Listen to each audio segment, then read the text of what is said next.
Boa noite a todos. Esperamos que todos estejam bem, na paz de Jesus, e que possamos aqui ter uma noite proveitosa, né? Hoje nós prosseguimos com a passagem que nós iniciamos a semana passada, que é a cura do endemoniado na sinagoga de Cafarnaum, hoje dia 7/10, né, 2025. E semana passada nós vimos os primeiros versículos, né? E agora a gente prossegue. Então, só recapitulando, bom, lembrando que está em Marcos e em Lucas. Semana passada nós lemos as duas versões, né? Mas hoje, só para dar uma recordada, uma reavivada aqui na nossa memória da passagem, eu vou colocar só Marcos para a gente ler aqui, porque a gente viu que são bem semelhantes, né? Então, vamos ler, ó. Entram em Cafarnaum e, após entrar na sinagoga, logo no sábado, ensinava. Maravilhavam-se do seu ensino, pois estava ensinando a eles como quem tem autoridade e não como os escribas. E logo estava na sinagoga deles um homem com um espírito impuro, e ele gritou, dizendo: O que queres de nós, Jesus Nazareno? Vieste destruir-nos? Sei quem tu és, o Santo de Deus. Jesus o repreendeu, dizendo: Cala-te e sai dele. O espírito impuro, convulsionando-o e bradando em alta voz, saiu dele. E todos ficaram assombrados, de sorte que debatiam entre si, dizendo: Que é isso? Um novo ensino? Com que autoridade ordena aos espíritos impuros e ele obedecem? A sua fama logo espalhou-se em todo lugar, por toda a circunvizinhança da Galileia. Então, essa é a passagem, né? Só dando uma relembrada rapidinho, semana passada, do começo aqui, né, a gente viu os 3 primeiros versículos aqui. Então, vamos ver, olha, só relembrando, bem rapidamente, né? Entraram em Cafarnaum, após entrar na sinagoga, logo no sábado, ensinava. Então, a gente falou da questão de Cafarnaum, que Cafarnaum foi o local onde Jesus permaneceu mais tempo, né, do tempo dos 3 últimos anos da estadia dele aqui, né? E então era um local que a gente pode pensar assim, era um local onde a gente pode imaginar que era onde houve muita cura, muito ensinamento, muito aconchego, muito consolo, né? Então, entrar em Cafarnaum, você pode até representar como que entrar num certo clima de realmente de conforto, de esperança, né? de aprendizado. Então, pode representar essa questão de Cafarnaum, né? Quando a gente lembra na cidade, do que ela representou, né? Falamos que ele entrando na sinagoga no sábado, ele como um judeu, ele seguia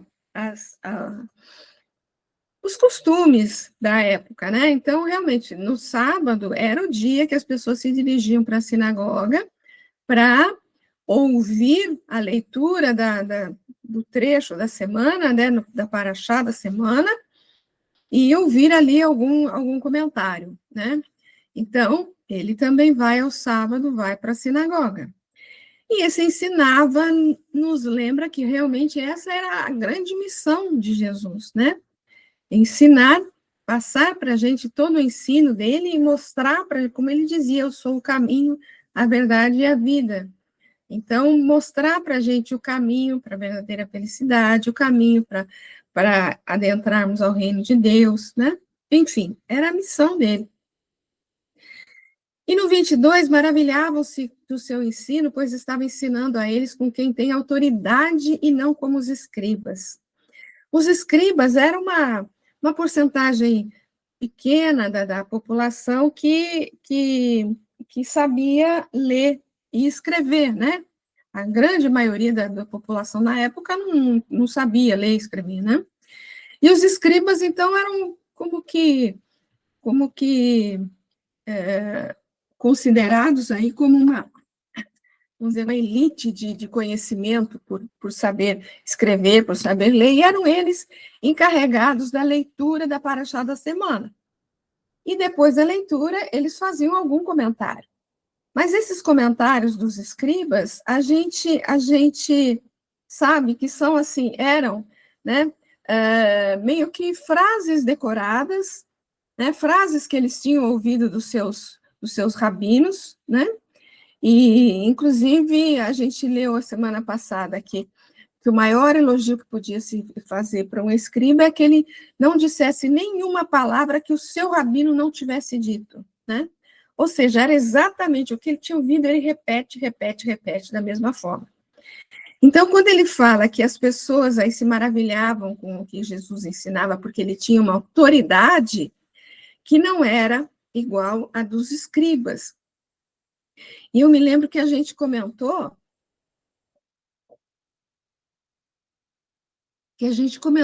comparando assim, né, guardando as devidas proporções, né, quando a gente escuta alguns palestrantes aqui nos dias de hoje, né, quantas vezes a gente ouvindo algum palestrante, a gente não se emociona, né, pela emoção que ele está transmitindo para a gente, né, às vezes a gente percebe até o próprio palestrante embargar a voz da emoção que ele está traduzindo, né. Então, se a gente consegue se emocionar com palestrantes hoje, imagina como devia ser essa emoção de ouvir Jesus falando, né? Que não eram frases decoradas, não eram frases que saíam assim do coração realmente, né? Era realmente com muita emoção, com muita autoridade, como ele coloca aí, né? E aí entra logo na sinagoga um homem que estava com um espírito impuro. E, é, e aí vai logo gritando, né? O que queres de nós, Jesus Nazareno? Vieste destruir-nos? Sei quem tu és, o Santo de Deus. Então, na verdade, hoje a gente parte desse 24 aí, né? Hoje, o versículo de hoje é esse aí, dizendo: o que queres de nós, Jesus Nazareno? Vieste destruir-nos? Sei quem tu és, o Santo de Deus. E em Lucas está praticamente a mesma coisa, só tem, em vez de dizendo, tem aquele A ali na frente, né? Que é exatamente a mesma coisa. Então, a primeira coisa que acho que até a gente chegou a comentar, né, semana passada, é que ele reconhece ali na figura de Jesus o Cristo, né? Ele fala: sei quem tu és, o Santo de Deus. Quer dizer, ele sabia. E a gente viu também a semana passada a questão da hierarquia espiritual, vamos dizer assim, existe uma autoridade natural e irresistível, era o termo que a gente viu lá do Livro dos Espíritos, né? Uma autoridade irresistível dos espíritos superiores acima dos espíritos inferiores, né?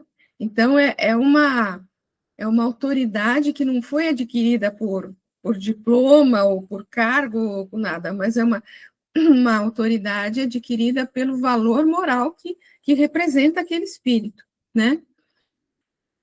Então, obviamente, ele sabia qual ia ser o destino dele ali, reconhecendo Jesus, né, como sendo o Santo de Deus, como ele fala aí, e ele fala: o que queres com nós? Vieste destruir-nos? Quer dizer, ele sabia qual ia ser o destino dele, né? Como é que ele foi? Como é que ele chegou ali?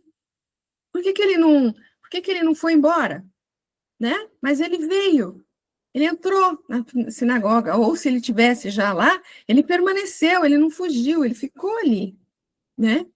Então, realmente é com relação a essa autoridade irresistível que a gente comentou a semana passada, que existia dos espíritos mais elevados sobre os espíritos menos elevados, né?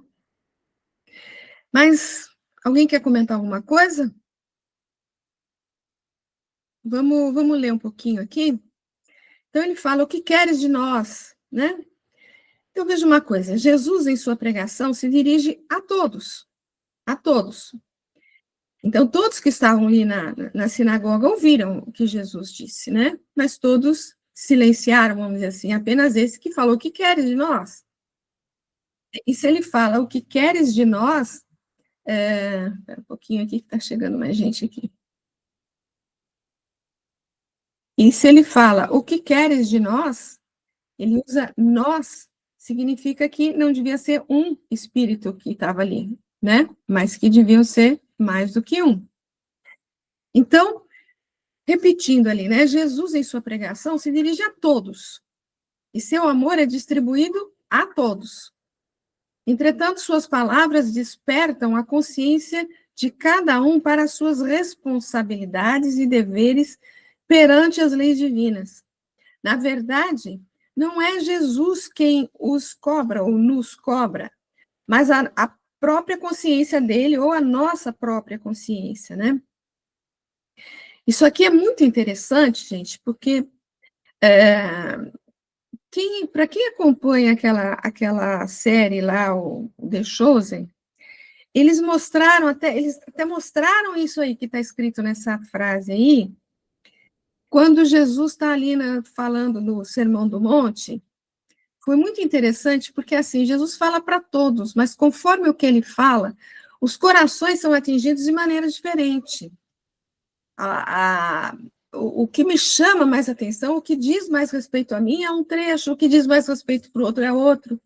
E lá no seriado, lá, foi muito interessante isso, porque conforme a fala de Jesus, eles mostravam um discípulo, porque aquilo estava relacionado com aquele discípulo, né? Aquilo estava tocando mais o coração daquele que eles estavam mostrando. Aí um outro trecho de Jesus, eles mostram um outro personagem, né, que tinha a ver com a história dele ali. Então, é muito interessante, porque Jesus fala para uma multidão, mas cada um recebe de maneiras diferentes. Cada um recebe segundo a sua capacidade de sentir, segundo a sua capacidade de entendimento, né? E segundo as suas necessidades, a sua vivência, a sua dificuldade realmente, né? Então, quando ele fala aí, ó, as suas palavras despertam a consciência de cada um para as suas responsabilidades e deveres, quer dizer assim, conforme o que eu ouço, aquilo pode me tocar de uma tal forma que eu percebo que o que eu estava fazendo, agindo de determinada forma, aquilo eu percebo que eu não devia estar fazendo aquilo, né?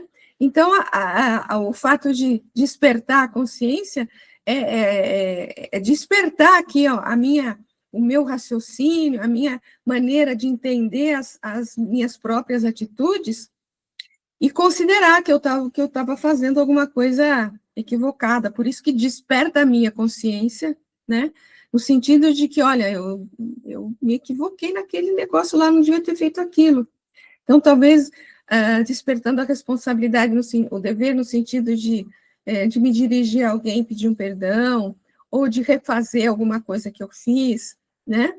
Então, conforme aquilo que eu ouço, conforme o que Jesus fala, as pessoas podem ter suas consciências despertadas com relação àquilo que elas deveriam ou não deveriam fazer, né? Com relação às suas responsabilidades perante a lei divina.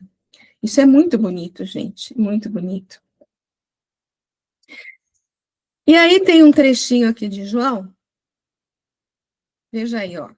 Porque Deus não enviou o seu Filho ao mundo para condenar o mundo, mas para que o mundo seja salvo por ele.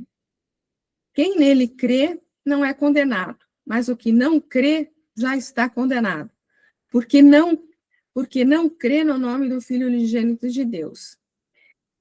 Esse versículo, esse segundo versículo aí, pode ser até mal interpretado, né? Falar que é bom, quer dizer que se eu simplesmente não acredito que Jesus era o Messias, eu já estou condenada?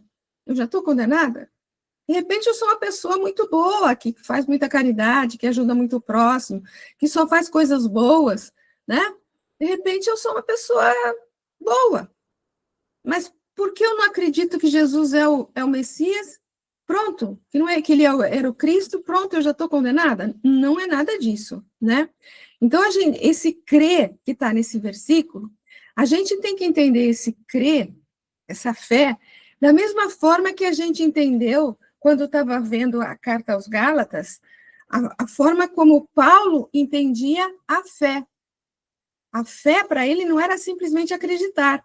Lembra que a gente viu isso? Mas a fé para ele era vivenciar, acreditar, é muito mais do que simplesmente acreditar, mas vivenciar segundo o ensinamento do Cristo. Né? Então, esse crer aí, que está nesse versículo, a gente tem que entender dessa maneira. Dessa maneira. Não é simplesmente acreditar, mas é acreditar e vivenciar todo o ensino do Cristo. Então, vou ler de novo. Quem nele crê, então pensa em se crer como, da forma como a gente falou, não é condenado. Mas o que não crê, ou seja, aquele que não vivencia segundo as leis do Mestre, já está condenado, porque não crê no nome do Filho, né? Ou seja, não vivencia nada do que ele ensinou. E a condenação é esta: a luz veio ao mundo e os homens amaram mais as trevas do que a luz, porque eram más as suas obras. Quer dizer, não se preocuparam em vivenciar o que ele estava ensinando. Eu estou satisfeito aqui com as minhas bobagens que eu faço aqui, eu não vou atrás daquilo lá, não, né? Eu vou ficar aqui na minha zona de conforto. Então, amaram mais as trevas do que a luz, porque eram más as suas obras. Porquanto todo aquele que faz o mal aborrece a luz e não vem para a luz, para que não sejam arguidas as suas obras. Mas aquele que põe em prática e vem para a luz, para que as suas obras sejam manifestas, porque são feitas em Deus. Deu para entender, gente, isso aí? Então, vamos lá. Aí é um trechinho que está no próprio Evangelho segundo o Espiritismo. Olha, Deus, em sua... Porque a gente falou aqui atrás, olha, que as palavras de Jesus despertavam a consciência de cada um para suas responsabilidades e deveres, né? Então, veja o que está aqui no Evangelho. Deus, em sua misericórdia infinita, vos pôs no fundo do coração uma sentinela vigilante que se chama consciência. Escutai-a, que somente bons conselhos ela vos dará. Às vezes conseguis entorpecê-la, opondo-lhe o espírito do mal. Ela então se cala.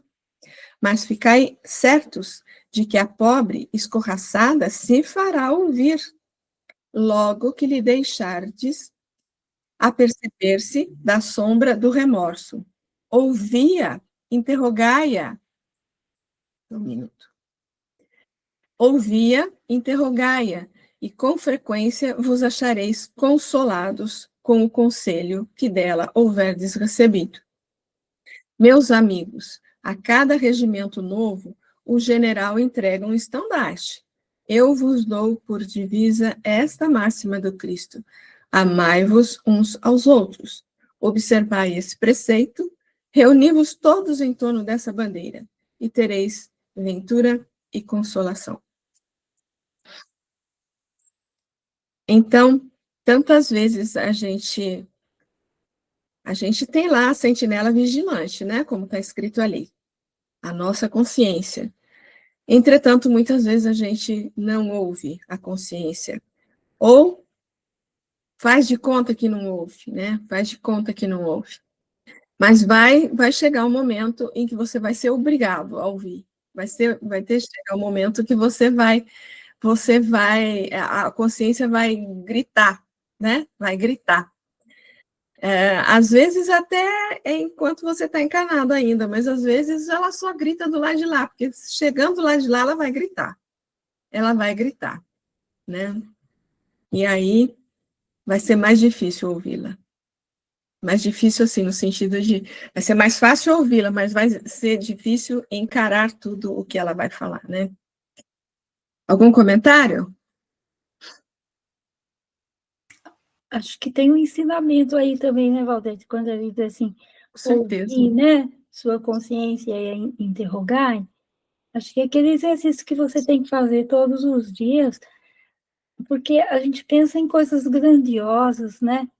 Mas se a gente conseguir, aos poucos, observar, né?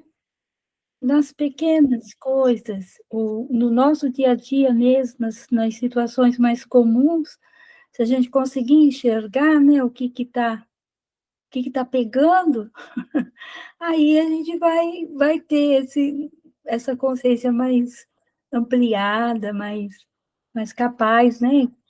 Então, é de pouco, né, que a gente vai observando isso. Sim, Me com ocorreu certeza. isso ali nesse pedacinho.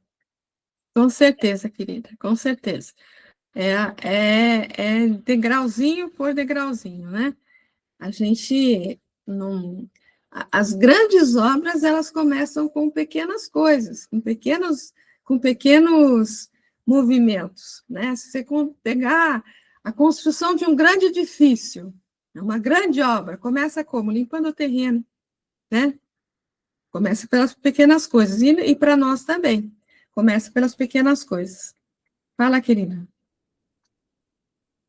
Boa noite a todos. Soraya chegou, Sueli também, né? Às vezes a gente escuta muito falando que cada um tem o seu tempo, né? De novo, esse modelo de ficar esperando que venham informações, que nos despertem. Se a gente não fizer esforços e quiser enxergar essas massas, esse conhecimento que está chegando até nós, a gente vai só guardando e guardando lá no inconsciente, e um momento a gente vai aflorar, né? Mas essa história que a gente faz, muita gente fala isso, Deus sabe, tudo tem a sua hora. É, Deus está olhando o universo, está olhando suas leis, né? Agora, cada um de nós tem que saber o momento, aquilo que está chegando até nós, o que a gente pode já aproveitar e não adiar mais e mais, né? A gente vai adiando, adiando, adiando. Eu acho que é a grande dificuldade que a gente tem, né? Vai adiando. exatamente, meu querido. Muito bom. Muito bem lembrado. Seguindo mais um pouquinho. Aí ele fala: você veio destruir a gente, né? A luz, apenas pela presença, incomoda e vence as trevas. É para aqueles que ainda se vinculam às sombras um suplício ter que encará-la.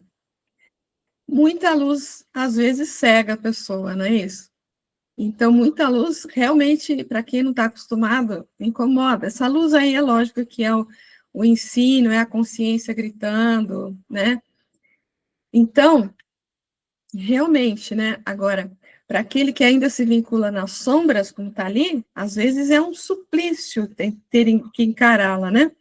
É, lembrando aquela questão de que a gente tem sempre que buscar o nosso conhecimento interno, né, o autoconhecimento e tal, e às vezes, quando a gente, porque esse autoconhecimento não é fácil, não, né, não é fácil, e às vezes é bem doloroso você descobrir que você está né, com uma situação aqui dentro que você não tinha percebido.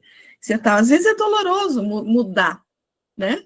Então, por isso que ele fala aí que para quem está nas sombras, a luz pode incomodar muito, a luz pode ser realmente um suplício, ter que encará-la, né? Ter que encará-la. A vida de Jesus na Terra foi uma batalha constante e silenciosa contra as obsessões, obsidiados e obsessores.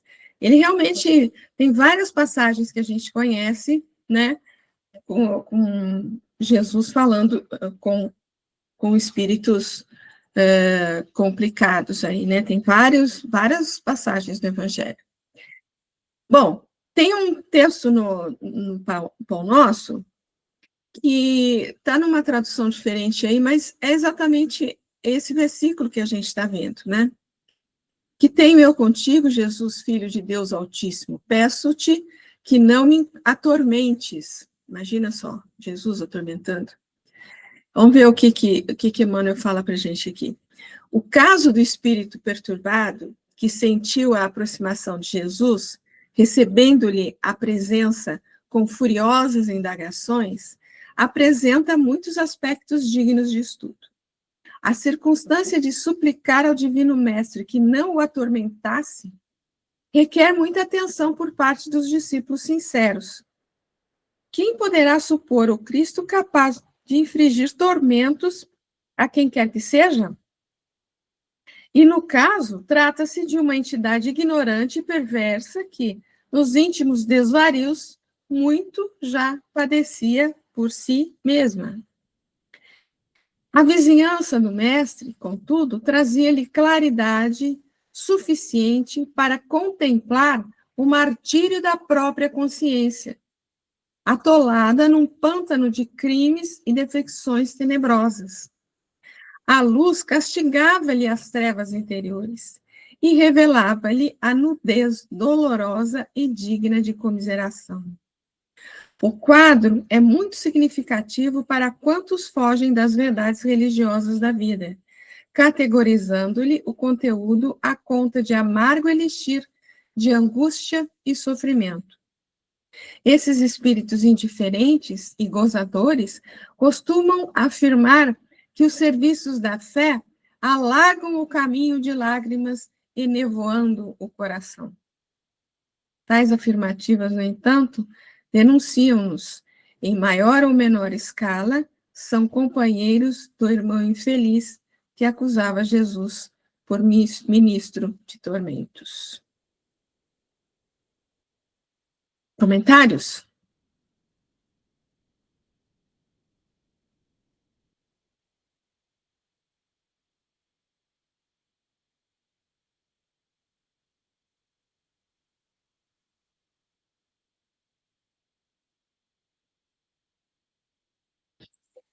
Então tá. Oi. Seguindo mais um pouquinho aqui. Oh, meu Deus. Tem um trechinho que está no Céu e Inferno. A luz que tortura o espírito é, portanto, e precisamente, o raio espiritual inundando de claridades os secretos recessos do seu orgulho e descobrindo-lhe a inanidade do seu fragmentário ser. Aí estão os primeiros sintomas, as primeiras angústias da agonia espiritual, e que prenunciam a dissolução dos elementos intelectuais e materiais componentes da primitiva dualidade humana e que devem desaparecer na unidade grandiosa do ser. Então, eu lembrei da passagem, anotei aqui no meu caderno, que é para eu voltar a ler essa história, né, do espírito, que a luz incomodava tanto ele, que eu penso assim que é como se fosse a nossa consciência, né, Valdir? Aquela luz iluminando o tempo todo, aquilo incomodava, ele falava, por favor, tira essa luz, né? Mas como eu não lembro direitinho da história, eu só anotei aqui, mas você citou aí, né, que são as palavras, né, nos ensinando que quando a gente fica perdido aí, né, quando a gente está querendo fugir de nós mesmos, né, como se fosse, desculpa eu não lembrar direito, mas... Não, tá tudo bem, tá tudo certinho, tudo bem. Fala, Kleber. Tá lembrando da Joana, né? Joana fala muito naquele livro O Ser Consciente, ela fala da fuga que a gente faz, né, de esse autoencontro. Eu acho que muito se dá essa coisa que a gente recebeu durante tantas encarnações, dizendo que nós somos pobres pecadores e que a gente não tem jeito, que somos culpados o tempo todo. Eu acho que joga muita gente para baixo. Então, eu faço sempre, quando eu converso com meus lá na minha casa, eu falo assim, vamos enfrentar um desafio? Vamos pegar o que a gente já sabe, mesmo que seja pouco, e praticar. Quando a gente vai praticar, a gente vai perceber que nossas vidas estão começando a mudar. E isso vai incentivar. O que a gente precisa é crer, realmente, né? E crer é trabalhar, é vivenciar o que a gente já sabe. É isso que vai fazer que a gente tenha ânimo e veja, realmente minha vida mudou. Mesmo que seja pouco, mas é o suficiente para estimular outros passos. Senão a gente fica na teoria e, assim, fugindo da luz. Porque enfrentar a luz tem que ter coragem, né? Mas a coragem também é assim, é a realidade que vai encontrar dentro de si também coisas boas. A gente tem medo de encontrar só coisa ruim. O que falaram pra gente é que a gente é pecador e não tem jeito. Precisamos nos arrependermos, precisamos sofrer, né? Por isso que muitos também não fazem uma leitura, quando a doutrina espírita explica por que sofremos, acham que a doutrina está falando de sofrimento. E eu não quero ouvir sofrimento, porque eu tenho uma consciência muito pesada. É uma coisa difícil, a gente tem que se libertar disso. E a doutrina espírita e a filosofia é libertadora. A gente tem que se libertar de conceitos que nos oprimem, que nos deixa para baixo, e acreditar. Ah, deixa eu olhar essa luz, ainda está me incomodando um pouquinho, mas vamos devagar, mas vamos fazer, vamos seguir. Eu acho que falta de parar de ser admirador do Cristo. Ah, que bacana, eu escuto demais isso. Ah, mas é muito bonito, ah, que bacana. Vamos experimentar isso na nossa vida? É o convite que eu faço toda hora para todo mundo. Vamos experimentar um pouquinho? Fica aí. Legal. E o que você falou, né? Vamos pegar o pouco que a gente sabe e tentar viver aquilo, né? O que você me lembrou uma figura assim, né? Você está subindo um monte, né? De repente você para descansar um pouco, vamos dizer assim. Se você olhar para cima e ver o quanto falta, você vai desanimar. Mas se você olhar para baixo e ver o quanto você já conseguiu, né? Eu acho que dá mais força de subir, né? Então, é assim, a gente tem que ficar contente com o que a gente já é, né? Com o que a gente já conseguiu. Que a gente já conseguiu muita coisa. Nós estamos na nossa melhor versão até agora, Sim, isso mesmo. né? Nós Essa somos figura que você fez foi legal. Essa figura de olhar para cima e olhar para baixo. Se eu olho para baixo, olha quanto eu andei. Exato. Olha o caminho que eu já percorri. Foi difícil? Foi, mas ali tinha um que me ajudou. Ali o Cristo ajudou, mandou um emissário, aí eu consegui vencer. Assim. É isso, e a gente, assim, com certeza a gente já caminhou muito, porque nós já passamos numa época onde, por exemplo, a escravidão era normal, nós já passamos numa época onde tinha Inquisição. Será que eu não estava lá? Né? Será que eu não estava gritando Barrabás? Né? Então, a gente pensar em tudo que a humanidade já andou, é lógico que precisa andar muito ainda, mas nós já melhoramos muito, né? No ponto que a gente está, considerando tudo que provavelmente a gente já passou, é a nossa melhor versão, né? E somos o que somos graças a ele, né? Graças a ele. Se não fosse ele, a gente não teria conseguido, não. Bom, o carinha fala, santo, eu sei quem você é o santo de Deus, né? Santo de Deus é lógico que ele está se referindo aí a uma questão dizendo que Jesus era o Cristo, né? O Espírito puro. Então, esse espírito reconhece a autoridade espiritual de Jesus, se referindo a Jesus como o Santo de Deus. Jesus repreende ele, dizendo, cala-te, sai dele. Champlin defende que, literalmente, a ordem cala-te seria amordaça-te. É como se... Bom, Champlin está dizendo que talvez a tradução não tenha sido tão boa, né? Mas o cala-te aí, também... talvez, isso é uma posição minha aqui, né? Talvez, quando ele falou você é o santo de Deus, talvez não fosse o momento de Jesus declarar que ele realmente fosse o Cristo, né? Então, ele já põe um cala-te aí, né? Tipo, para cortar mesmo o assunto ali, né? Talvez, porque esse amordaça-te aí, talvez tenha esse sentido, né? De Jesus realmente tentar calá-lo para que essa informação, vamos dizer assim, não fosse ali divulgada, né?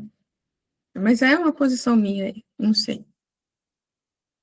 Olha, e tem um outro texto do Emmanuel, né, que comenta esse versículo aí também, de Marcos, né? Esse que a gente está vendo. Que temos com o Cristo. A tradução está um pouquinho diferente aí, né? Aí que temos contigo, Jesus Nazareno, vieste destruir-nos, bem sei quem és, o Santo de Deus. Então, comecinho só que pegou outra tradução, né?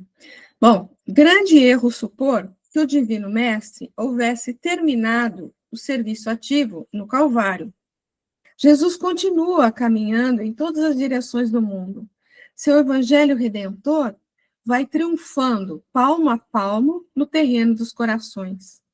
Semelhante circunstância deve ser lembrada, porque também os espíritos maléficos tentam repelir o Senhor diariamente. Refere-se o evangelista a entidades perversas que se assenhoreavam do corpo da criatura. Entretanto, essas inteligências infernais prosseguem dominando vastos organismos no mundo. Emmanuel está querendo dizer que está sendo representada ali uma situação, mas que ela não existiu só lá, né? Que isso acontece ainda hoje, em diversos, dominando os vastos organismos do mundo, como ele fala aí, né? Na edificação da política, erguida para manter os princípios da ordem divina, surgem sob os nomes de discórdia e tirania. No comércio, formado para estabelecer a fraternidade, aparecem com os apelidos de ambição e egoísmo. Nas religiões e nas ciências, organizações sagradas do processo universal, do progresso universal, acodem pelas denominações de orgulho, vaidade, dogmatismo e intolerância sectária. Não somente o corpo da criatura humana padece a obsessão de espíritos perversos. Os agrupamentos e instituições dos homens sofrem muito mais.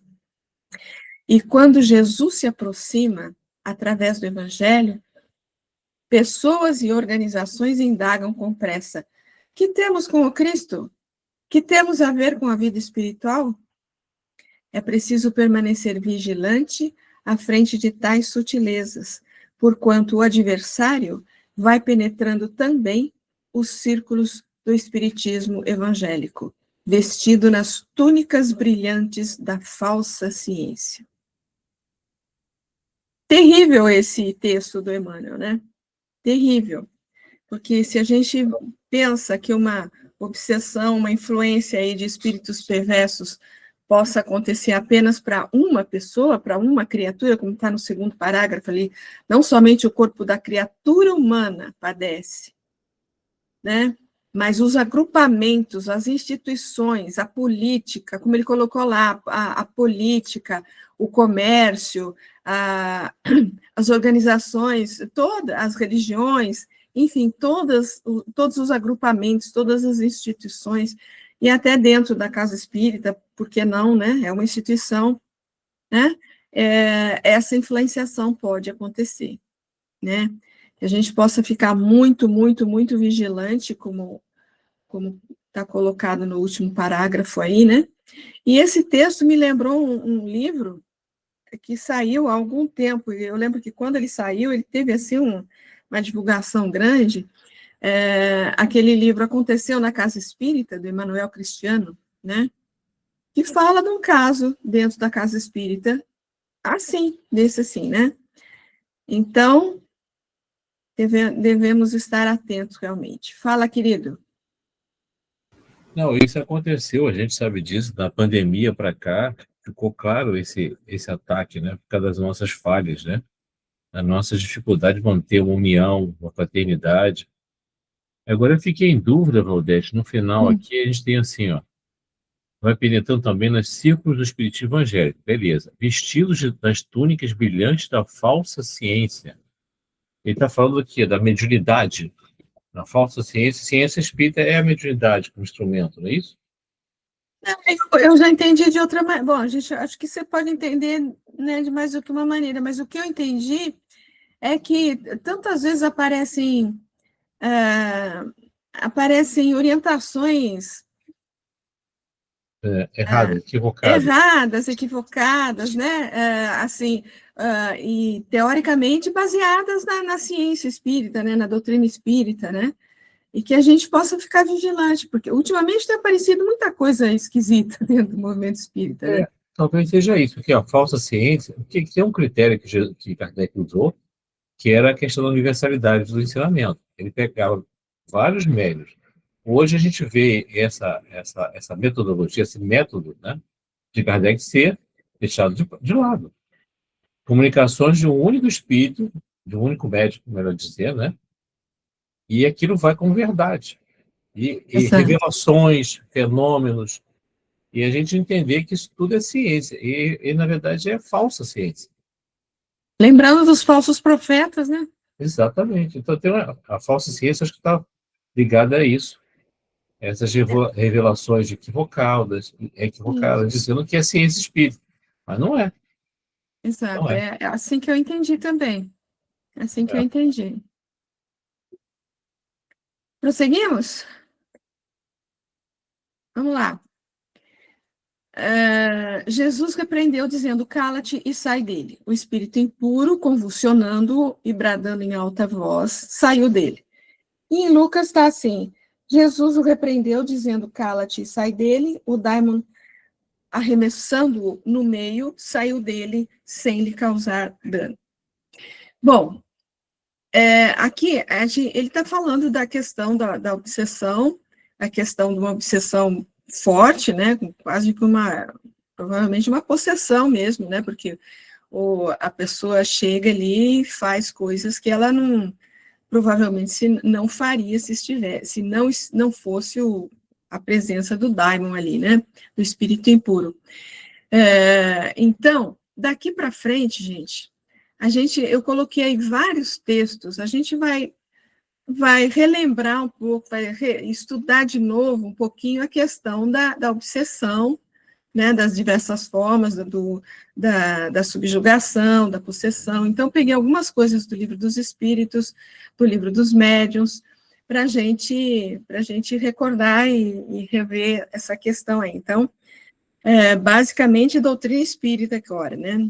Então, tenham paciência um pouco, porque tem bastante texto aqui para a gente ler. Então, primeiro ele repreende, né? Ou seja, coloca no devido lugar, redireciona, alerta, previne para algo, não sei o que foi aí que eu copiei errado aí. Correção enérgica, porém amorosa, né? Não com o objetivo de ferir ou humilhar, como comumente o fazemos em nossas repreensões. Quer dizer, sempre que você for repreender alguém, que não seja para humilhar a pessoa, mas para reconduzi-la, né, de alguma forma reconduzi-la.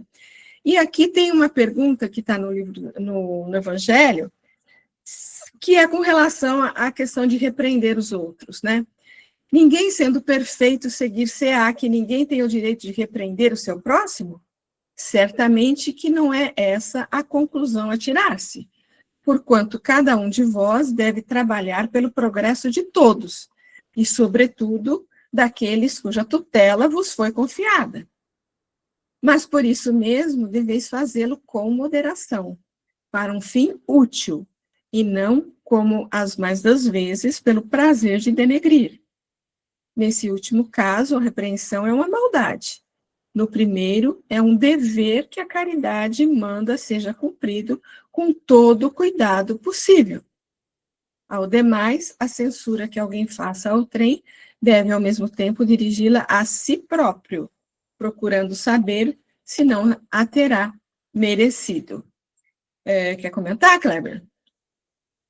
Não, a gente está falando da sombra, né? Fazendo uma ponte com o que a gente estava falando agora há pouco, da sombra, né? Aí eu lembro de novo a Joana, né? Falando que a gente está projetando a nossa sombra no outro, ao julgar, ao denegrir o outro, né? Já que a gente não consegue se elevar, a gente pega a nossa sombra e projeta no outro. Acho que faz todo sentido, né? Faz todo sentido, mas aqui ele está falando realmente, se você visualiza alguém assim agindo de maneira equivocada, né? Se cabe a você repreendê-lo, né? Eu acho que cabe a cada um alertar, né? Sim, alertar. Tentar. Então, mas a não. Forma, né? A Isso. forma equivocada de projetar só a nuvem, a escuridão, e repreender de maneira para diminuir o outro. A ideia é que mostrar para correção, para melhorar, né? Isso. E que quando você vê alguma questão, aí é o que você falou, né? Quando você vê alguma questão complicada numa outra pessoa, veja se aquilo não tá servindo de lição para você, né? Veja se aquilo não está dentro de você também, né? Porque muitas vezes o fato de você ver alguma coisa complicada serve de lição, realmente serve de lição para a gente, né? Mas vamos seguir mais um bocadinho. Não é possível que Jesus haja proibido se proferir o mal, uma vez que ele próprio nos deu o exemplo, tendo-o feito até em termos enérgicos. O que quis significar é que a autoridade para censurar está na razão direta da autoridade moral daquele que censura. Torna-se alguém culpado daquilo que condena em outrem, é abdicar dessa autoridade e privar-se do direito de repressão. A consciência íntima ao demais nega respeito e submissão voluntária àquele que, investido de um poder qualquer, viola as leis, os princípios de cuja aplicação lhe cabe o encargo. Aos olhos de Deus, a única autoridade legítima existe a que se apoia no exemplo que dá o bem.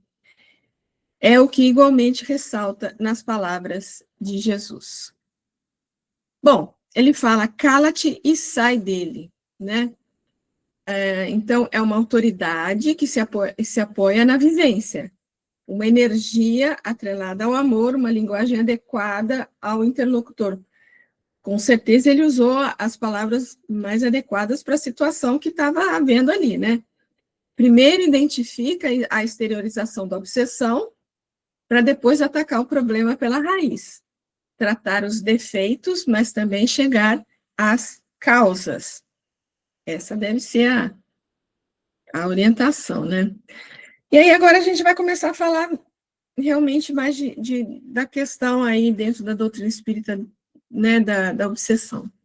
No livro dos médiuns, ninguém exerce ascendentes sobre os espíritos inferiores, senão pela superioridade moral. Os espíritos perversos sentem que os homens de bem os dominam, contra quem só lhes oponha a energia da vontade, espécie de força bruta, eles lutam e muitas vezes são os mais fortes.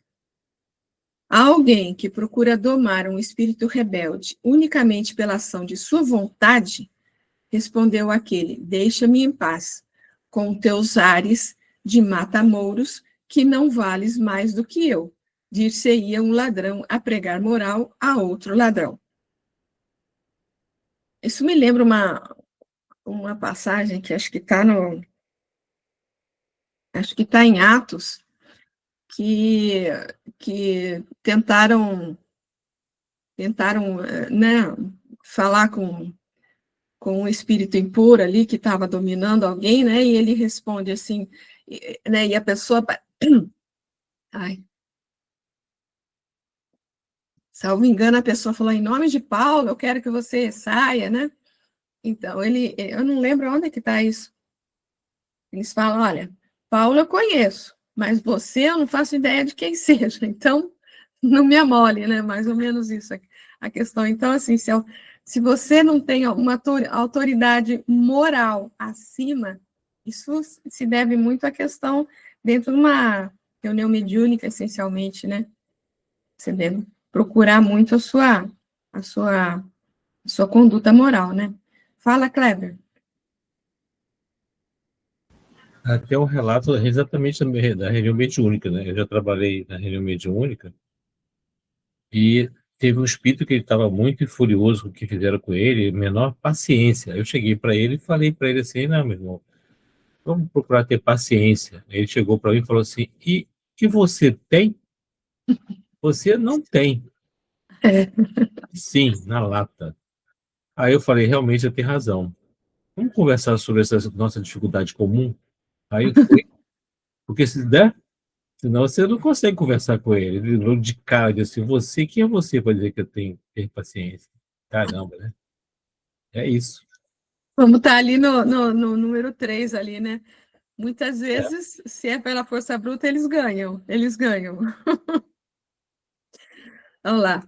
Há quem se espante de que o nome de Deus invocado contra eles nenhum efeito produza. A razão desse fato deu-nos São Luís na resposta seguinte: o nome de Deus só tem influência sobre os espíritos imperfeitos quando proferido por quem possa, de encontro com a mesma ideia, quando proferido por quem possa, pelas suas virtudes, servir-se dele com autoridade. Pronunciado por quem nenhuma superioridade moral tenha com relação ao espírito, é uma palavra como outra qualquer.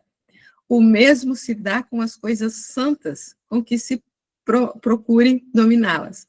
A mais terrível das armas se torna inofensiva em mãos inábeis a se servirem dela ou incapazes de manejá-la. Isso é exatamente o que a gente acabou de falar, Nina. Exatamente. Não adianta nada. Em nome de Deus eu faço. Não depende. Livro dos Médiuns. Os espíritos que revelam a sua inferioridade pelo cinismo da linguagem, pelas mentiras, pela baixeza dos sentimentos, pela perfídia dos conselhos, são indubitavelmente menos dignos do nosso interesse do que aqueles cujas palavras atestam o seu arrependimento.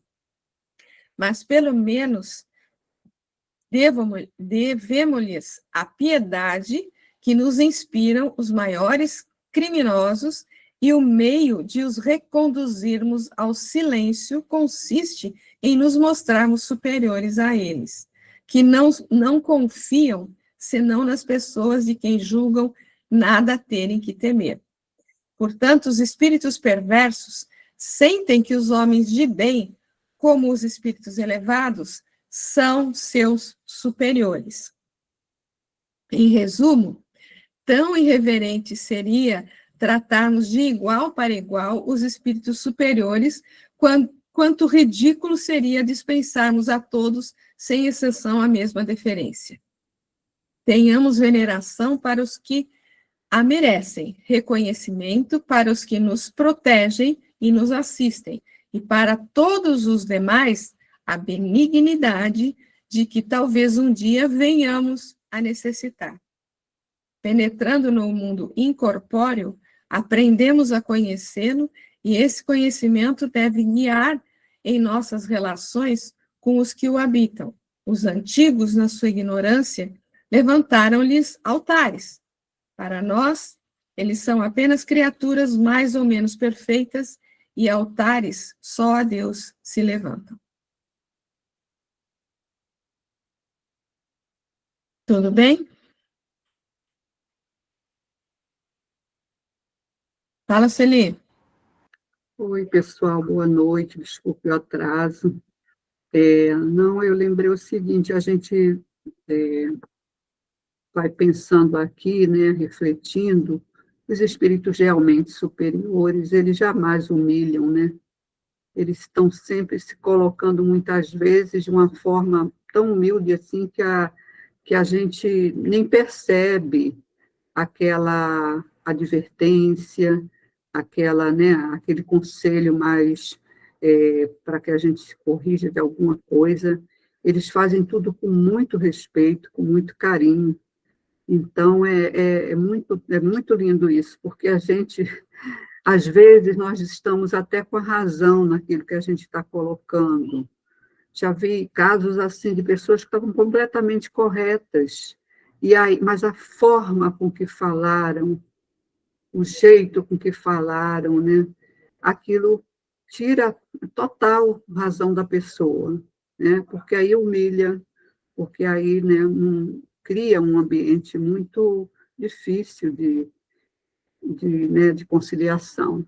Então, eu pensei nisso, que quanto mais, né, elevado o espírito, mais eles respeitam as nossas, né, capacidades. Não que eles sejam coniventes conosco, né? Eles jamais são coniventes com o erro, mas eles fazem de uma forma realmente educada, delicada, né? Chamando a atenção da gente. Era isso. Mas está muito bom o estudo, viu? Realmente, Sueli. Só uma coisa a mais que eu percebo aqui também, quando ele fala ali no 15, né? Porque ele falou aqui atrás. Ai, espera um pouquinho, gente. Ele falou aqui atrás, né? Porque quando chega um espírito, né, que revela a sua inferioridade, né? Pensando numa mesa mediúnica, né? Chega ali um espírito com linguagem complicada, falando horrores ali, né? Então ele fala, são indubitavelmente menos dignos do nosso interesse do que aqueles que mostram arrependimento, né? Mas que a gente tem que ter com eles a mesma compaixão, vamos dizer assim. Mas, ao mesmo tempo, eu não posso tratá-los da mesma maneira como eu trato, na continuação aqui, eu não posso tratá-lo da mesma maneira como eu trato um espírito superior, com a mesma deferência, ele fala aqui, né? Então, a gente tem que ter compaixão, mas provavelmente manter uma firmeza de atitude, manter uma firmeza de postura, né? Lógico que com caridade, com compaixão, né? Mas não podemos dar a eles a mesma deferência que a gente dá a espíritos superiores. Também achei isso aqui. Fala, Sueli. Sem dúvida, sem dúvida. Com relação ao que Kleber colocou, a experiência, né, que ele teve, o espírito falar da paciência, né? Muito legal, né? Interessante, muito, porque realmente a gente também já tem essa experiência, né? E eu gostei muito de um colega nosso que está muito já experienciado nessa área, né? Muito tempo, uma pessoa muito disciplinada.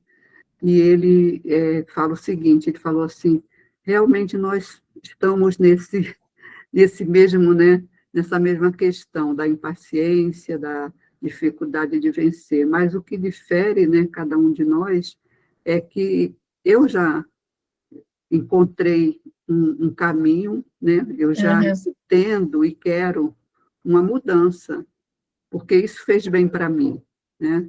E aí a diferença é essa dele para a gente, né? A gente já descobriu, a ficha já caiu. A dele não, ele tá tendo a oportunidade para isso, né? De perceber de uma outra forma. Eu gosto muito dessa apreciação que ele faz. Legal, muito legal. Então, continuando aqui, a questão do convulsionou-se, né, quando ele saiu, né? Então, a gente pode identificar que a vinculação que existia entre eles, né, era tão profunda, porque era uma subjugação realmente, né? Então, era tão profunda a ponto de chegar ao domínio corporal, uma subjugação realmente. Nesse caso, o afastamento do espírito ainda rebelde pode, por merecimento do indivíduo, né?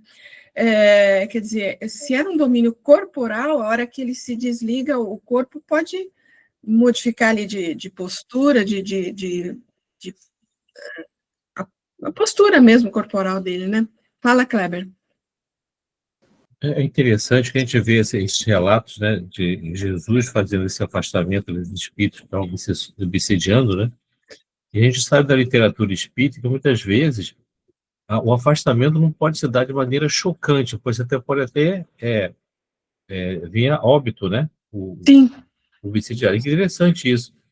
Aí eu queria parar um dia qualquer para estudar isso, porque Jesus conseguia não só afastar, mas sem prejudicar que nós, vulgos, não conseguiríamos fazer, né? Afastar o obsessor e manter a saúde física do que está sendo obsediado. Isso é fantástico. Acho que a gente nunca parou para pensar nisso, né? Porque a gente sabe que pode acontecer o desencarne do que está sendo obsediado. Que a ligação é tão forte, a nível de perispírito, é tão forte, que pode ter acontecido de morrer, desencarnar. Isso é André Luiz que fala disso, né? É. Interessante isso. Qual é a força que Jesus tem, né? O poder que ele tem de amor, como o amor é capaz de fazer isso sem a morte, né? Pelo menos os relatos que a gente tem, né, de Jesus, não aconteceu isso, né? Não sei. Com certeza. Eu não tinha pensado nisso, viu? Muito legal você lembrar isso. Oh, meu Deus. Bom, ó, continuando no livro dos médiuns sobre subjugação. A subjugação é uma constrição que paralisa a vontade daquele que a sofre e o faz agir a seu mau grado. Numa palavra, o paciente fica sob um verdadeiro jugo. A subjugação pode ser moral ou corporal. No primeiro caso, sendo moral, né?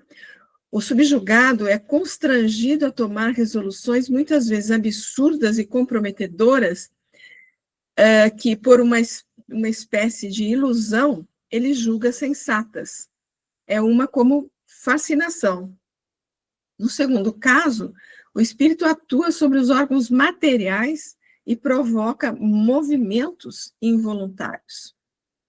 E falas também involuntárias, né? Como seria o caso desse nosso amigo aí, né? A subjugação corporal tira, muitas vezes, ao obsidiado a energia necessária para dominar o mau espírito. Daí, o tornar-se precisa a intervenção de um terceiro que atue ou pelo magnetismo ou pelo império de sua vontade. Em falta do concurso do obsidiado, essa terceira pessoa deve tomar ascendente sobre o espírito. Porém, como esse ascendente só pode ser moral, só a um ser moralmente superior ao espírito é dado assumi-lo e seu poder será tanto maior quanto maior for a sua superioridade moral, porque então se impõe aquele que se vê forçado a inclinar-se diante dele. Por isso é que Jesus tinha tão grande poder para expulsar que aquela época se chamava demônio, isto é, os maus espíritos obsessores. Bom, vem de encontro ao que nós já comentamos, né? Sai dele, lembrando, né, no sentido de substituir o hospedeiro legítimo, não no sentido, né, de substituir o hospedeiro legítimo do corpo, que sempre permanecerá vinculado ao corpo, ainda que em subjugação. Obviamente, não existe essa substituição, né? Isso a gente... Livro dos Médiuns. Pode um espírito tomar temporariamente o invólucro corporal de uma pessoa viva, isto é, introduzir-se num corpo animado e obrar em lugar do outro que se acha encarnado nesse corpo? O espírito não entra em um corpo como entras numa casa. Identifica-se com um espírito encarnado, cujos defeitos e qualidades sejam os mesmos que os seus, a fim de obrar conjuntamente com ele. Mas o encarnado é sempre quem atua conforme quer sobre a matéria de que se acha revestido. Um espírito não pode substituir-se ao que está encarnado, por isso que esse terá que permanecer ligado ao seu corpo até ao termo fixado para a sua existência material. Nossa.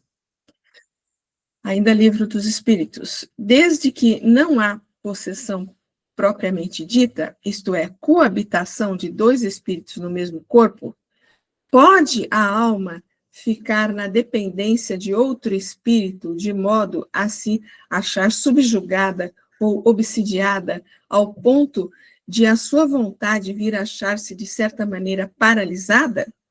Sem dúvida, e são esses os verdadeiros possessos. Mas é preciso saibas que essa dominação não se efetua nunca sem que aquele que a sofre ou consinta, quer por sua fraqueza, quer por desejá-la. Muitos epiléticos ou loucos, que mais necessitam de médico que de exorcismos, têm sido tomados por possessos. O vocábulo possesso, na sua acepção vulgar, supõe a existência de demônios, isto é, de uma categoria de seres maus por natureza, e a coabitação de um desses seres com a alma de um indivíduo no seu corpo, pois que, nesse sentido, não há demônios e que dois espíritos não podem habitar simultaneamente o mesmo corpo. Não há possessos na conformidade da ideia a que esta palavra se acha associada. O termo possesso só se deve admitir como exprimindo a dependência absoluta em que uma alma pode achar-se com relação a espíritos imperfeitos que a subjuguem. E tudo bem, né? Fala, querido. Lá na outra página, na outra tela, a gente fala de permitir, né? De permissão, é isso? Fala em Quer pela sua, permissão. Não se quer pela efetua sua nunca. fraqueza ou quer por desejá-la? Aí, Desejar no sentido de permitir, né? Mas tem outro sim. texto aí que fala permissão. Na verdade, a permissão no sentido é uma sintonia tão forte, porque ele continua sentindo prazer, quer dizer, entre aspas, né? Aquela sensação que para ele, espírito impuro, é uma sintonia. Então ele deixa, ele consente. Ele sente prazer em continuar naquela vibração, né? Isso se dá uma permissão. Permissão da forma de querer se flui daquele sentimento, né? Não sei se estou conseguindo expressar. Você permite, deixa, como medida que você deixa essa sintonia, porque aquilo bate em você como uma coisa natural, como se fosse sua. Você deixa de existir. Uma coisa Exato. assim, né? Não sei se eu consegui me explicar. Não, é isso mesmo. Zezé? Boa noite, pessoal. Boa Desculpa noite. aí o atraso de sempre. Seguinte, Val, estava lembrando do livro Libertação, porque lá tem um exemplo assim clássico, né, de subjugação, e André Luiz, ele descreve o mecanismo da obsessão, né, como que os espíritos, né, fazem com que esse domínio mental que acaba, vamos dizer assim, fazendo com que a pessoa fique totalmente alienada, né, à sua própria vontade, sendo vítima de vampirizadores, inclusive, né, porque eles não utilizam somente um espírito, ou dois ou três que estejam, vamos dizer assim, envolvendo aquele espírito, né, que é a Margarida, mas utilizam de mecanismos, utilizando os ovoides, que eles ligam a mente dela, que ficam vampirizando a energia dela, né, porque o objetivo é fazê-la chegar ao ponto de suicidar-se, né? É assim que ele queria que ela desencarnasse. Então, ele forma uma equipe e coloca,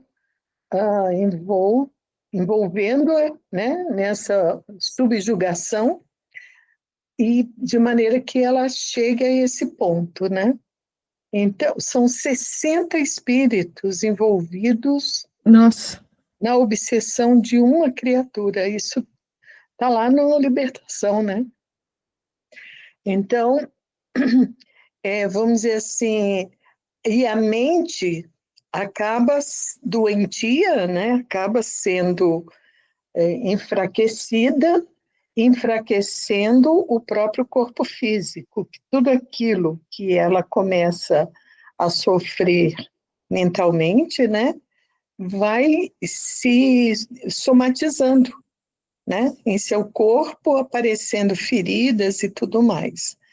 É um negócio assim, é um caso de subjugação assim extremo, né, que ele traz, mas é uma coisa bem difícil, né, mas a gente vê que é pela mente, porque ela só sofre isso porque ela tinha uma ligação profunda com o Gregório, né, e acaba tendo essa brecha que abre esse sofrimento para ela. né? Eu lembrei desse caso lá, da libertação. Me deixou com vontade de ler de novo esse livro, porque Nossa, é fantástico, eu estou é relendo, né? fantástico. Esse É livro é maravilhoso, maravilhoso. é maravilhoso, você Fantástico. fica querendo acabar para ver o fim de novo.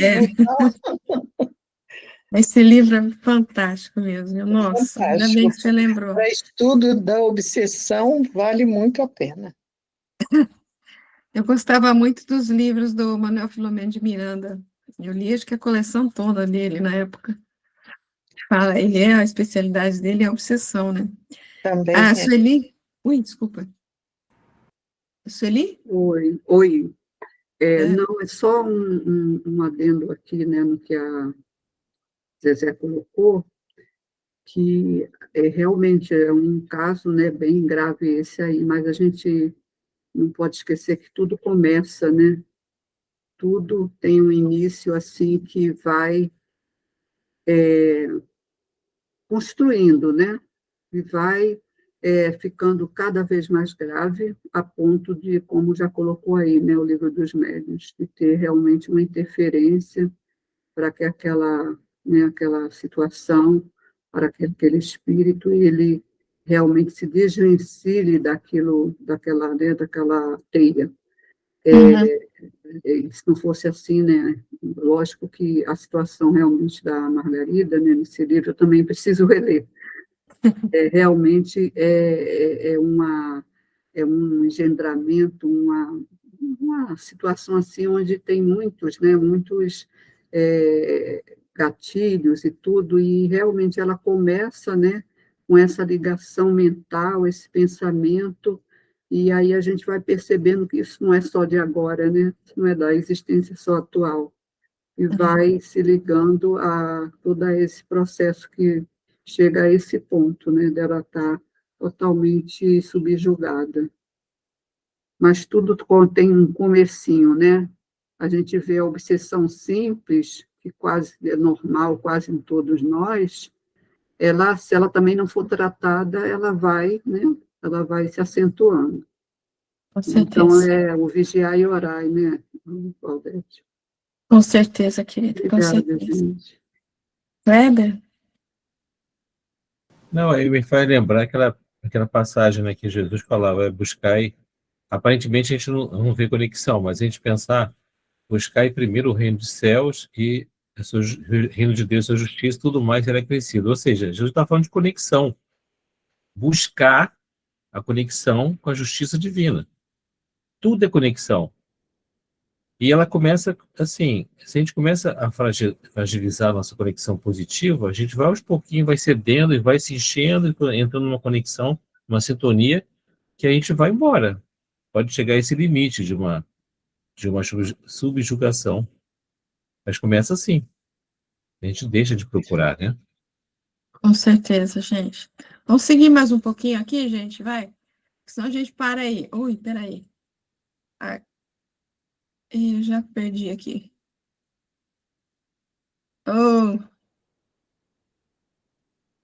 Aqui. Olha, com relação à possessão, no livro dos médiuns, dá-se outrora o nome de possessão ao império exercido por maus espíritos, quando a influência deles ia até a aberração das faculdades da vítima. A possessão seria, para nós, sinônimo de subjugação. Por dois motivos, deixamos de adotar esse termo. Primeiro, porque implica a crença de seres criados para o mal e perpetuamente voltados ao mal, enquanto que não há senão seres mais ou menos imperfeitos, os quais todos podem melhorar-se. Segundo, porque implica igualmente a ideia de apoderamento de um corpo por um espírito estranho, de uma espécie de coabitação, ao passo que o que há é apenas constrangimento. A palavra subjugação exprime perfeitamente a ideia. Assim, para nós, não há possessos, no sentido vulgar do termo. Há somente obsidiados, subjugados e fascinados.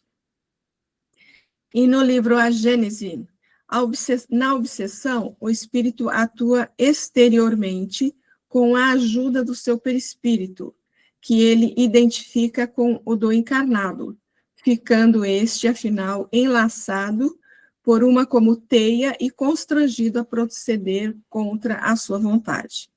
Na possessão, em vez de agir exteriormente, o espírito atuante se substitui, por assim dizer, ao espírito encarnado, toma-lhe o corpo para domicílio, sem que este, no entanto, seja abandonado pelo seu dono, pois que isso só se pode dar pela morte. A possessão, consequentemente, é sempre temporária e intermitente, porque um espírito desencarnado não pode tomar definitivamente o lugar de um encarnado, pela razão de que a união molecular do perispírito e do corpo só se pode operar no momento da concepção. De posse momentânea do corpo do encarnado, o espírito se serve dele como se seu fora, fala pela sua boca, vê pelos seus olhos, opera pelos seus braços, conforme o faria se estivesse vivo. Não é como na mediunidade falante, em que o espírito encarnado fala transmitindo o pensamento de um desencarnado. No caso da possessão, é mesmo o último que fala e obra. Quem o haja conhecido em vida, reconhece-lhe a linguagem, a voz, os gestos e até a expressão da fisionomia. E uma fala do Pastorino aqui. Mostra-nos que, nesses ambientes, deve o iluminado agir com força e autoridade, mas, sobretudo, com amor, atendendo aos necessitados, servindo à sua necessidade de evolução. Não obstante, deve evitar de qualquer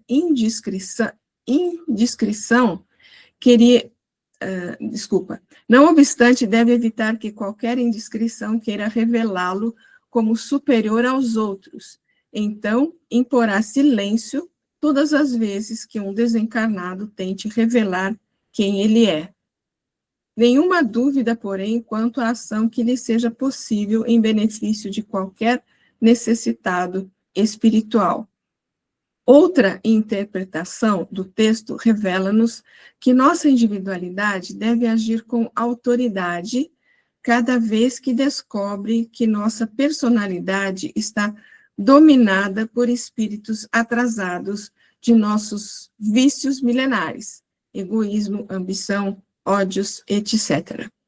Quando nossa iluminação perceber que o nosso espírito personalístico é dominado por qualquer vício, deve imediatamente ordenar seu aniquilamento, embora nosso espírito atrasado se contorça, grite e nos lance por terra, sofrendo ao destacar-se do vício. Sem essa força moral do espírito, jamais poderia o espírito progredir, permaneceria séculos, como tem permanecido, preso às ilusões demolidoras de nossa ascensão espiritual, aos apegos desordenados, às coisas e prazeres materiais transitórios. Lição oportuna e necessária para a nossa evolução. Ele trata de uma coisa aqui que realmente é importante, mas é uma coisa que, da maneira como ele fala, parece que assim, eu descobri que eu sou invejosa hoje. Tá, tudo bem, amanhã não sou mais invejosa. Não é bem assim, né? É uma coisa que a gente tem que trabalhar, identificar um vício dentro de nós. É uma coisa que vamos trabalhar aos poucos e vigiar, né, para que não possamos passar aí por influências de outros seres aí, né? Fala, Kleber. É muito rápido. Essa questão que a gente tem a impressão, às vezes, que nós estamos dando um salto, né? Não, a partir de agora eu decidi, acabou. Mas tem uma literatura, até acho que a psicologia também fala disso, a gente vai modificando o nosso pensamento, nossa consciência vai se ampliando, vai aos pouquinhos, e em um determinado momento a gente vira a chave. Aí dá a impressão que foi um milagre, como a gente diz, né, entre aspas, né? E como é que pode isso? É porque a gente vai quilatando, o espírito vai criando forças, vai, e às vezes vê um impulso assim de dentro, até uma ajuda mesmo do guia espiritual, um momento de lucidez total, que você diz, não, chega, eu não aguento mais isso. Isso acontece. E dá a impressão falsa que a gente está dando um pulo, e que não, não existe. Mas é a falsa impressão. Mas a gente vem acumulando, é como se estivesse acumulando energia. Energia, energia, energia, de repente a gente, não, agora chega, cansei de viver assim. É uma tomada de consciência muito grande, e é possível acontecer isso. É raro, mas acontece. Entendi o que você quis dizer, realmente. O fato da gente dizer, agora chega, chega, cansei disso, significa que você já estava com aquilo, né? Trabalhando ali, não é? Então, realmente é um falso pulo, realmente, né? É um falso pulo. Mas acho que a gente está terminando aqui, ó. Esse livro, Evangelho Sem Mistérios, o Evangelho de Lucas sob a ótica espírita, é um livro muito bom, gostei dele. Podemos verificar a autoridade e energia de que Jesus se valia para lidar com espíritos endurecidos. É claro que temos que considerar a imensa superioridade de Jesus em relação a nós. Mas a maneira como ele se dirigia aos espíritos endurecidos não tinha nada a ver com a condescendência, algumas vezes exagerada, que se vê em sessões de desobsessão, onde se trata espíritos renitentes do mal como irmãozinhos sem luz, como se o simples fato de estar desencarnado merecesse maior consideração. O homem cai no chão e o espírito deixa ele. O fato do homem cair se deve à separação brusca entre os dois, que deviam estar fluidicamente unidos há muito tempo. Esse episódio nos lembra a firmeza que devemos usar com nossas próprias fraquezas de caráter e tendências inferiores. Depois que reconhecemos o nosso Cristo interno, ou que, pelo menos, tomamos conhecimento da sua existência e formamos a resolução de seguir o caminho reto, não podemos ser condescendentes com nossas fraquezas e inferioridades. Assim que elas se manifestarem, devemos amordaçá-las e expulsá-las sem hesitação. Fácil falar, né? Fácil falar. Enfim, é o esforço que a gente deve ter. Mas, pessoal, paramos por aqui hoje. Fala, Kleber. Não, é só uma coisinha que a gente vê assim, tem uma técnica até, que é da neurociência, e da psicologia, que fala assim, identificar o que a gente quer corrigir, né? E lá vem esse serzinho de novo aqui, olha lá aí de novo, querendo me tentar. Tem gente que dá até nome, aquele desvio de caráter que ele quer subjugar, vamos dizer assim, né? Uhum. Lá vem de novo essa questão, né? Eu estou de olho em você. É uma coisa interessante isso. É uma técnica de você identificar, trazer nível de consciência para mudar aquilo. E funciona. É uma terapêutica. Interessante, né? Vou tentar fazer isso, vamos ver. Porque vira e mexe, a gente fica, ai meu Deus, de novo eu fiz isso, por que cargas d'água eu fui fazer de novo isso?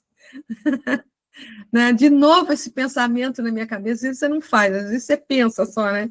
De novo isso, não posso mais ter isso na minha cabeça. Mas é a nossa luta. Lá veio o sabotador, tem gente que fala assim, lá veio meu sabotador chegou. Lá veio meu sabotador chegando, chegou de novo, ai meu Deus do céu, vem ele. Ai. Mas, aí pessoal... Aí entra aquilo que Emmanuel ensina, né? Que a disciplina antecede a espontaneidade. Então, a gente tem que buscar na disciplina conter esses instintos nossos, né? Antes, vamos dizer assim, a gente verbalizava, exteriorizava tal. Hoje já fica na nossa consciência e amanhã, com certeza, a gente se liberta. Se liberta. Se Deus quiser. Se Deus quiser, tem que se libertar. Então tá, pessoal. Então, por enquanto, por hoje, chega. Paramos por aqui. Na semana que vem a gente prossegue. E acho que na semana que vem a gente termina essa passagem aí, tá bom? Então, muito obrigada a todos. Você quer falar alguma Obrigada. coisa, Gossi? Não, eu ia dizer assim, ia perguntar para vocês, será que é uma questão da idade, quando a gente começa a falar sozinha? Ei, mas por que você fez isso? Você não sabia que não era para fazer? Mas como? Aí, quando se dá por conta, você está conversando sozinha, com você mesma, né? Repreendendo você. Será que é da idade ou é esse irmãozinho aí que ele falou, esse outro ser aí que fica importunando, né? Não sei. Não, eu acho que não é daí. Não é outro ser, não. É a gente mesmo que ampliando a nossa consciência. A gente começa a identificar aquilo que a gente já sabe que tem que mudar. Esse é o primeiro passo da mudança, porque quantas vezes a gente não percebeu que tinha que mudar. Agora a gente já olha, identifica aquilo que quer mudar. Isso é um ponto muito positivo. É, Né? valeu. Obrigada Bom. para você, para todos. Pessoal, então, muito obrigada. Aí os comentários foram maravilhosos. Agradeço muitíssimo. E, se Deus assim o permitir, semana que vem a gente está de volta aí, prosseguindo com essa passagem e provavelmente a gente termina. Semana que vem acho que a gente encerra essa passagem, tá bom? Então, obrigada a todos. Beijo no coração. Fiquem com Deus e até a semana que vem. Então tá, pessoal. A Rose foi embora. Está entre o Kleber e a Zezé. Quem gostaria de fazer uma prece aí pra Eu gente? tento ser cavaleiro. Só sobrou o Kleber. Não, sobrou para você. Tento ser cavaleiro, Zezé. Não, Kleber, por favor. As mulheres primeiro, Zezé. Eu estou pronta para... Você vai impedir que eu seja cavaleiro? Como você vai fazer isso comigo? Vou impedir. Ah, então Hoje vamos eu vou. agradecer? Então vamos nos despedir nessa noite, desse encontro de luz, de paz. E novamente agradecer ao nosso Mestre Jesus. E sem ele, nossas vidas seriam tão diferentes. Querido irmão maior, querido Mestre, somos infinitamente gratos por tanta luz, tanta sabedoria que chega até nós. Que possamos, Mestre, a cada ensinamento, colocarmos nossas vidas num patamar diferente do dia anterior, do ano anterior, que a gente possa caminhar firmes, resolutos, em direção ao nosso Deus, que é a sua perfeição. Fique conosco, nos amparando, nos inspirando, ficarmos permanecendo no bem, pensar no bem e agir no bem. Fique conosco, agora e sempre. Que assim seja. Que Odete, assim seja. boa noite.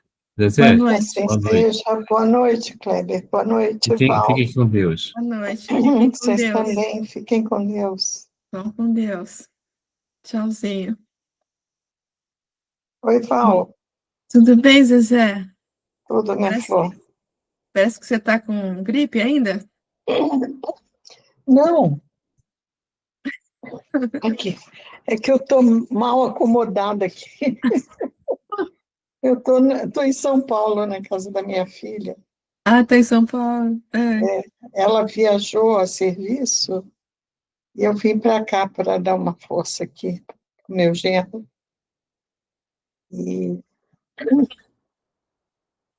Mas estou com um pigarrozinho, mas é ruim pra caramba, né? Te falei, né? Você falou que ficou ruim. Muito ruim. Me desestabilizou totalmente a tosse. Fiquei tendo... A minha pressão é baixa, né? Aí, uma secura tremenda em Vinhedo, entendeu? Aquele ar seco, a baixa umidade, aí fazia a minha pressão cair. Quando a pressão cai, o seu batimento aumenta, aí o batimento aumenta, para mim é ruim. Nossa, que mal-estar, horrível. Até domingo eu estava sentindo ainda. De domingo para cá, domingo à noite eu vim para cá. Aqui o ar está melhor, mais úmido, aí eu estou me sentindo melhor. Hoje eu fui no cardiologista aqui de São Paulo. Conclusão, vou fazer outros exames. Tá uma novela essa história, viu? Aqui tá, ó, pus a blusa aqui enquanto estava fazendo a reunião, tá frio aqui hoje, tá chovendo, sabe aquela chuva fininha assim, sabe? Uhum. Tá assim, a tarde quase que o dia todo assim. Aqui tá assim também, São Paulo. Ontem um calor de rachar, hoje essa chuva. Exato. Haja saúde, né? Haja saúde. Haja saúde. Deixa eu te perguntar uma coisa. Você encerrou, então, aquele coisa Do quê? das mulheres lá? Eu encerrei já faz um tempo, e aí eu tenho algumas pessoas que estão mandando, eu pego e eu encaminho, entendeu? Eu encaminho lá para a fraternidade, o que eu recebo, né? Mas eu encerrei porque estava diminuindo as pessoas, estava diminuindo. Uhum. Aí eu não ia ter como arcar né, os 750 lá. Lógico que não ia ser 750, mas todo mês ia ter que, né? Aí eu falei no grupo aquilo lá, né? Eu mandei particularmente para você, porque acho que hoje chegou dinheiro teu aqui. Não sei se foi hoje ou ontem, sei lá. Uhum. E aí, eu entrei em contato com a fraternidade, expliquei a situação, né? E aí eles não me mandam mais o boleto, né? Porque eles mandavam, todo mês mandavam um boleto, né? Mas eu expliquei e falei desculpa, né? Mas Não, tudo bem. Então eu vou suspender lá e vou encaminhar isso, para eles, continuar encaminhando. porque aí eu pus o link lá para quem quiser continuar, né? E, então, É difícil, né, Val, o pessoal ficar fiel assim, né? até que durou bastante, né? É, verdade. Durou bastante, acho que, eu não sei quantos anos, mas acho que foram pelo menos 3 anos durou. Foi legal. Vamos continuando, né? Fazer o quê, né? Uhum. E aí? Gostou do Trump com o Lula? Puta vida, aquilo lá tá uma incrível. Cada hora sai um podre a mais, é uma coisa impressionante, impressionante. Hoje eu não vi nenhuma notícia. Saiu alguma coisa hoje? Não, hoje, sinceramente, eu também não vi nada, porque hoje o meu dia aqui foi uma loucura aqui, e eu nem fiz tudo que eu devia ter feito hoje.